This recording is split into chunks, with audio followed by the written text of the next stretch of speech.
I want to ask you a question. Who's coaching you? Who's asking you the tough questions? Who's telling you, man, you're the common denominator to all of your issues and challenges? Who's telling you, man, all day long you become the magnetic pulse that attracts to you both good and bad? I want to be your life coach. I want to be the one that cheers you on to the finish line. I want to be the one that you ask the tough questions. And it doesn't mean that I have all the answers, but it means that you have a partner, someone who believes in you, not the you see right now, but the you can't imagine, the you that you are to become, the you were destined to be. I always say we both need the positive and the negative. It's not enough to have the knowledge of the matter, but we must have the wisdom as well. For wisdom settles it. And that's what I want to offer you as you join me on the Coach's Corner. I want to offer you the wisdom of the matter. Maybe it might be relationships, talking about our campaigns for more, for life, the dark room of our subconscious, our spiritual journey. Whatever it is, I want to be there to encourage you, to build you, to challenge you, to cheer you on to the finish line. I'm qualified to do this. Why? Because I'm you. That's right. Welcome aboard to another edition of the Coach's Corner, and my name is Marcus Salette. Assuredly, I have and bring to the table issues, personal and professional issues. I got my issues now. One of my issues is I think too much, and that's one of the things I'm trying to do with these shows is unload myself. You know what I'm saying?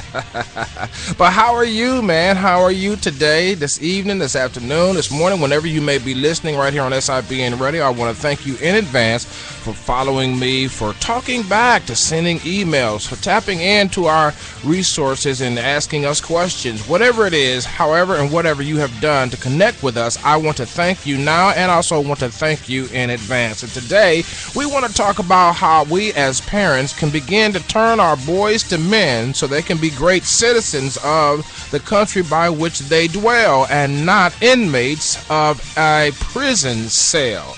I like that right there. Turning our boys to men so that they may become great citizens of the country in which they dwell and not end up as an inmate in a prison cell. That's what we're going to talk about today on the Coach's Corner. I warn you, it's going to be somewhat offensive because parents have to grow up just like kids have to grow up. So put your hats on, buckle up, and let's double down and get it done. Welcome aboard.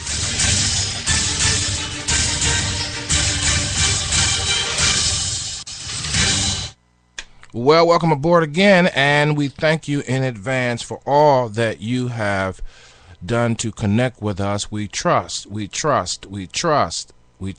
that you are making the connection. It's very selfish to listen and not let us know what you think, what you feel, because this happens to be about you, and so you have to share in the conversation so that it will be a two-way street, lest we have ghost listeners out there that do not know, we don't know who you are.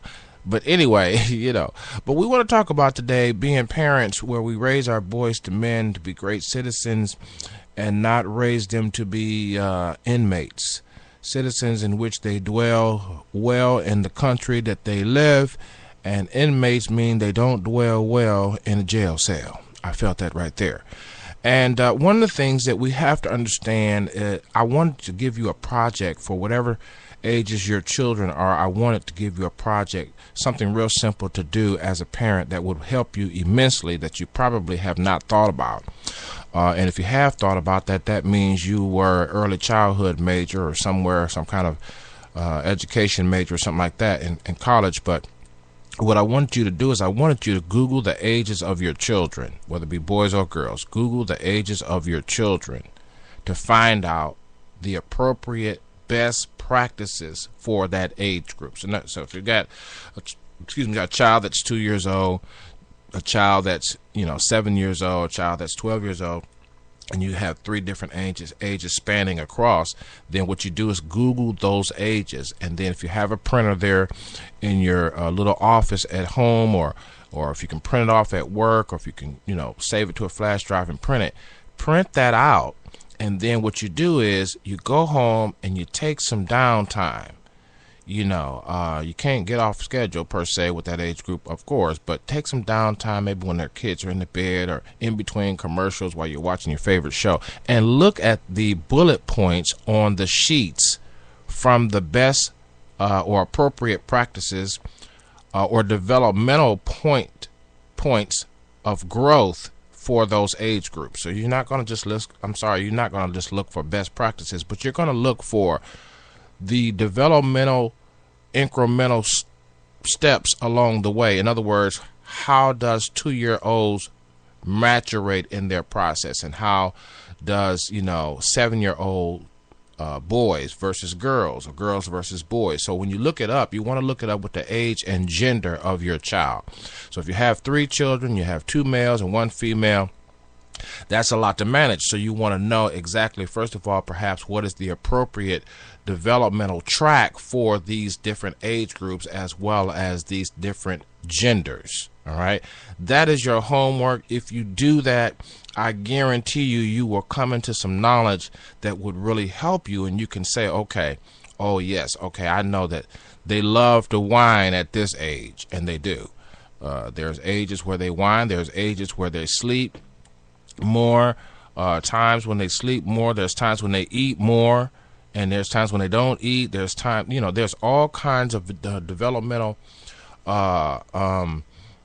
incremental steps along the way in their developmental process. So you want to make sure that you Google the age first, and generally when the age comes up, you Google something like the development of 4-year-olds, and then when you do that, usually the gender is there already. You don't have to say, you can say 4-year-old boys if you want, but generally when you find the developmental qualities of that particular age, the gender is already included, and it'll have one group for this or one group for that, or it may be general, and then you may have to ask for something more specific.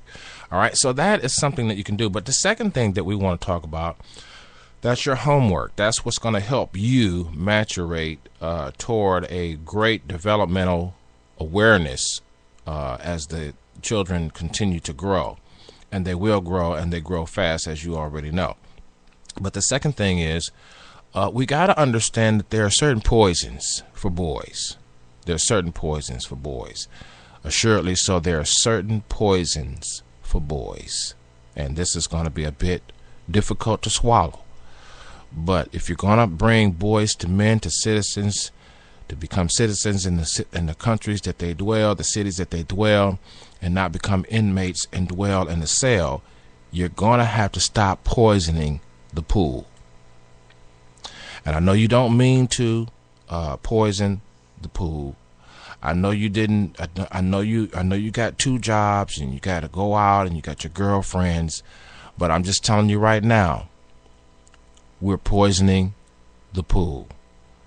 Boys, and remember now, even boys have variations in their developmental track. For instance, if you have a boy that has a disability versus a boy who has a normal ability to, a boy child that is normalized in his ability is what I should say. But so you have variations, and you have to be mindful of that. But you don't want to poison boys. Now listen, boys are a trip. Okay, girls are too, but boys need structure.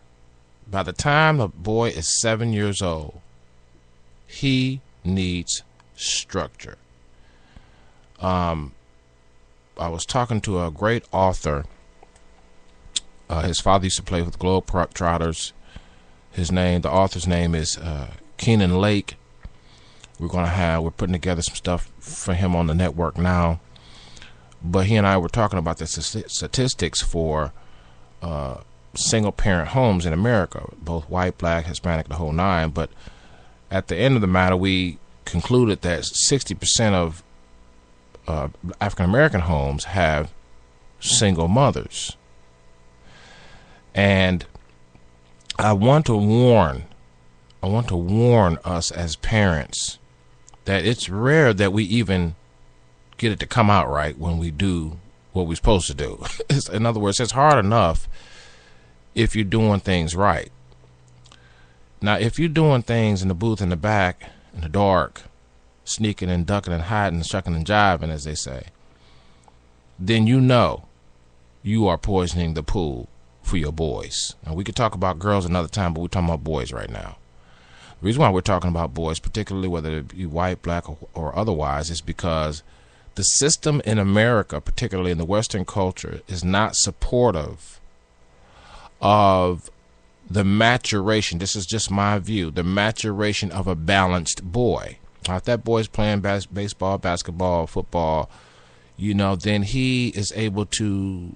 It's almost like, sports has become a clique in various communities. So if the child is outside of that, then there can be some serious conflict unless he is a nerd and he then still runs into that. But poison the body, what I mean by poison the pool, let me just say in blanket form, boys need structure.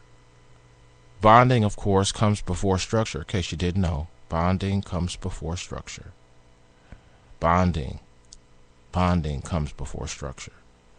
But structure comes very close thereafter. 6 or 7 years old, you should be getting your child ready for some structure. 7 to 9, the child should already have landed in some structure. Now, I didn't talk about rigid structure, just consistent structure. Because the maturation psychologically of that age group for boys is high energy. Trust me when I tell you, high in 7, 8, 9, high energy cannot be still. Cannot stop socializing. Structure means that you become facilitator to the energies, the synergies, the intelligences, because there's more than one intelligence that children learn by. There are multiple types of intelligences, and you have to know which one your child is more likely to show or demonstrate or function from. But that structure harnesses, it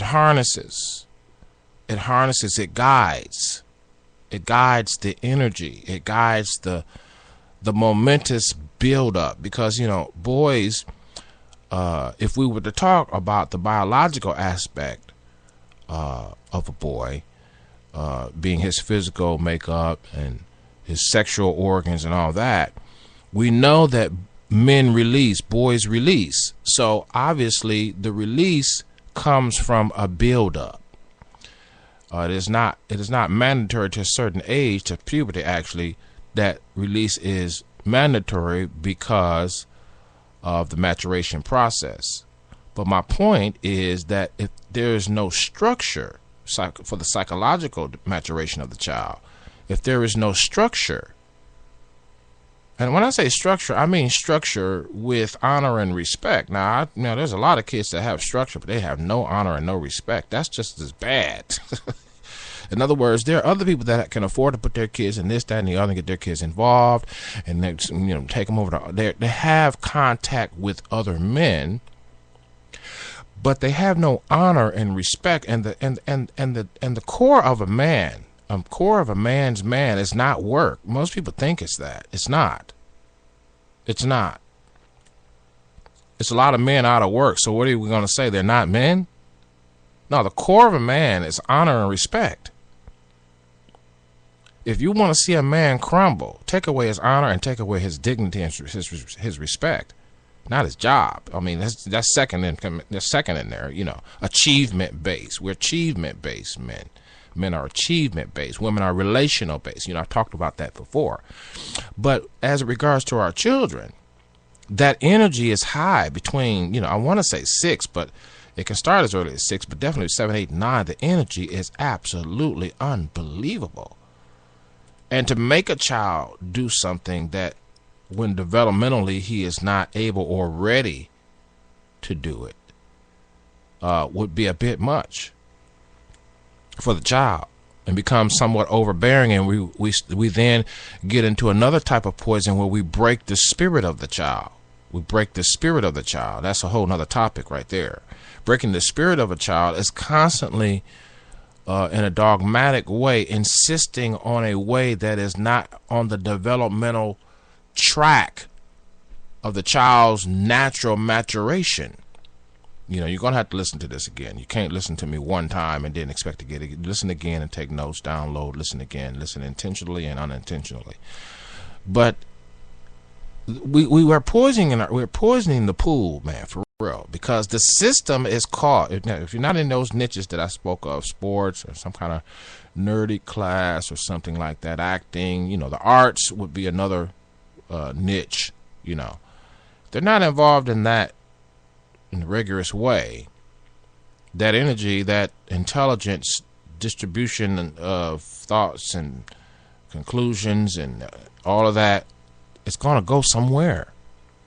And boys have the hunter's instinct early. I want to say that again.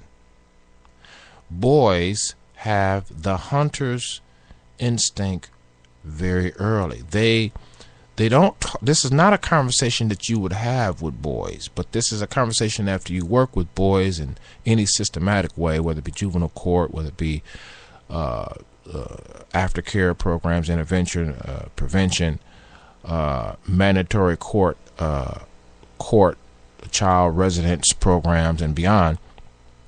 You'll find that boys, they have to have structure. They don't have the structure that is coded with honor and respect. It will whiplash in the preteen years, and it absolutely crash in the teen years. And the adult years will be the years they'll be serving in prison. My point was, the system has already been set up for certain types of boys to fail. It's already been set up, and I won't even say it's part of racism. It's not just that. That's a part of it. But if anything, it's part of it's racism in another dimension, not based on color, but based on culture. So there's cultural racism at play regarding our kids. Cultural racism. There's a real swing on the pendulum of cultural racism right now.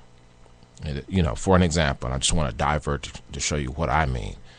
If you don't believe that gays should get married, you're out. You're out in this cultural community. They will talk about you and damn you all day long. They will vandalize, verbally vandalize your business. I mean, you got to believe what the culture believes, or you're out of the mainstream. Now, I'm not saying you have to be dogmatic about your beliefs, but I'm just saying, if you look at how the things are swinging now, if you don't believe in the gay life now, if you don't believe in it, and I'm not talking about, we're not talking about loving people and treating people with honor and respect. We're not talking about that. But if you do not sign on to the cultural advancement, you're ousted. This worries me, and I'll be talking about this as the year progresses. This worries me. This is a warning sign. There's a mastermind being created here, and we're being swept along with flowery words of progress, and it's not what we think it is. That's a whole nother topic. But the point of the matter is this, that our children, just like it swings one way for those who want to do this and do that, it swings the other way for our kids, systematically speaking, that already impedes them if we miss, as parents, the markers of their development. Now, there's always time to, there's ways that we can bounce back. There are things that we cannot do that will cause that poison to be filtered out quickly for the child. But Like, for instance, if you're having problems with your kids and your, baby mama and all that, or baby's father, if you keep your words positive, if you keep your voice monotone, calm, this goes a long ways as you make an attempt to continue cooperating in the development of your child. But if you get to yelling, cussing, no good, this, that, and the other, just like your this, that, and the other, you get into all of that dramatic, emotional outburst without control or temperament at all, you are damaging and poisoning the pool. You're damaging and poisoning the pool. So today we talked about at least one or two ways that we're poisoning the pool. One of the ways is we're not providing structure for the boys. Boys cannot structure themselves. They cannot structure themselves. Their initial, this is my view, they're going to structure something, but you're not going to like what they put together. I can assure you that. But they maturate towards structure, but you may not like what they maturate toward. See? But it's up to you, and it's up to it's up to us as parents, as community residents and citizens, to provide atmospheres that give children facilitatory structure. When I say facilitatory structure, I mean we have to do the opposite of what the school system does. We can't take this old antiquated traditional educational model where they sit, we stand, you're quiet, I'm talking, raise your hand if you need assistance type learning. That is not the way to raise your child. And if you think that that's going to teach your child honor and respect, you have just signed on, in my view, with the system that is already antiquated and full of systemic problems. You have to facilitate children at that age group, particularly 7, 8, 9. You want to start facilitating. In other words, facilitating gives them, I'll just say it real short, facilitating a child gives them the power of the activity. Because all you're doing is guiding, you're setting parameters, you're the invisible marker, if you will. You're the coordinator, if you will. And parents have the wit. The strength may not be, because the other issue that I was sharing with this author, Mr. Kenan Lake, is boys have a high play factor in their developmental track. Now, this probably is the simplest thing you've ever heard, but this can get on a mother's nerves after she done worked 8, 9 hours, and she can't find Johnny because he's somewhere playing. Or she comes home and just say Johnny is in complete compliance, he's respectful of mom and all that, but then he wants to always play when mama comes home from work. Well, okay, mama then got him and said, boy, don't you be playing with me, I'm tired. Now he's playing with his sister. But then the mom says, no, you don't be doing that. Now he's playing with the dog. I mean, it's got to come out somewhere. The play has got to come out. Boys have a high rate of developmental play in them. And play is supposed to simulate life as it will become in their lives. If you're playing a police officer, then, you know what I'm saying? You're playing, a husband, back in the old days, we used to play house. I'm not talking about the nasty stuff. I'm talking about regular house where we had, little ovens and we had dump trucks and we had, all of these things. And we played, we had those nice cars. And we just had all kind of great toys for them to be big toys anyway. And we played house. In those days, the boy played like he was a dad going to work or, fixing on his car. And, boys will have a high residential track of play, play in their maturation. If you're not ready to facilitate that, you are asking for some trouble. You are asking. And play / social integration. This is not isolated play. Now, I was a master at isolated play, and a lot of kids are good at isolated play, but that can have its back dangers. Like, isolated play when you have your only child, or a child that's by himself a lot due to whatever reasons, that can backfire big time, big time. But that's not for today. But boys must also integrate the social component with that play. This is not isolated play. This is a social integrated play with their peers. And this has a serious bearing. With or without facilitation. It has a serious bearing upon a child's development, whether or not it will be arrested or whether or not it will be facilitated. Arrested meaning interrupted, something stops it from moving forward. Something interrupts the process, it gets into trouble, and all of a sudden emotions fly, and now we got to work on his anger, and we're off. Now he's smoking weed. Now we're off on something else, and the developmental track has been denied, or the developmental track has been ignored because we're handling a crisis, we're handling a problem, and that's back-to-back crises provide for no developmental integrity for a boy. Back-to-back crisis, back-to-back dramas does not, because remember now, boys are not initially they do not show the emotional developmental track at first. They don't show the emotional, where girls that may come out, and that may be one of the issues that need for that bonding time, that bonding season we talked about before 6, and then we talked about that facilitation also for her for the structured years, 7, 8, 9. But boys, their energy is absolutely ridiculous at 7, 8, 9, 10. Absolutely. Google it,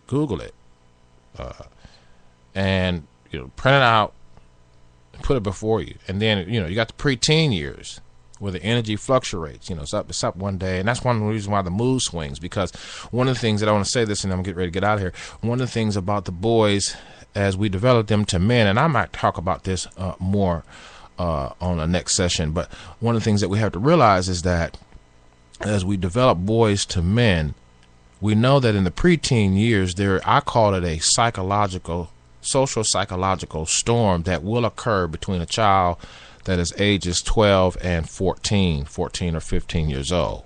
There's a psychological social storm, and that storm is a very quiet storm. It's like a windstorm, a sandstorm.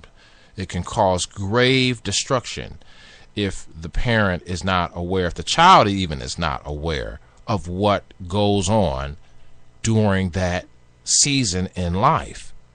And so we want to talk a little bit more about, raising our boys to be men, to be citizens in the communities that they dwell, and not become inmates and dwell in someone's cell. And I'm just excited that you would tune in and share this information with some of your single mother friends, some of the single father friends. We have a lot of systematic problems. I mean, parents are not getting much help today. And I say that respectively to the system, the way things are designed. Not that someone has it in for you or your children, but the system by which the American children are learning in, the cultural systematic development of our communal cultural interaction is suspect.